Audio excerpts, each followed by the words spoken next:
മോശം ദിവസങ്ങൾക്കൊരു ഗുണമുണ്ട്. അന്ന് എല്ലാ ബന്ധങ്ങളും പരീക്ഷിക്കപ്പെടുന്നു. ഇരുന്ന് വാങ്ങുന്നതെല്ലാം ഭിക്ഷയാണ്. ആ സഹതാപത്തെ സ്നേഹമെന്ന് തെറ്റിദ്ധരിക്കരുത്. സ്നേഹം, വാത്സല്യം, കരുതൽ, ശ്രദ്ധ ഇതൊക്കെ മറ്റൊരാൾ സൗജന്യമായി നൽകുന്നില്ലെങ്കിൽ ഒരിക്കലും അതിനെയൊന്നും പിന്തുടരരുത്.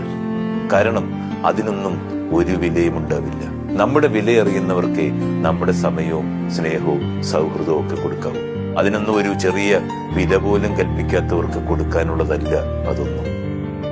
നമ്മൾ ആരാണെന്ന് നമുക്ക് നന്നായി അറിവുള്ളിടത്തോളം കാലം കൂടെ നിൽക്കുക എന്ന യാചനയുമായി മറ്റുള്ളവരുടെ പുറകെ പോകാതിരിക്കുക. നമ്മളെ അക്സെപ്റ്റ് ചെയ്യുന്നവർക്ക് കൂടെ നിൽക്കാൻ യാചനയുടെ ഒന്നും ആവശ്യമില്ലല്ലോ.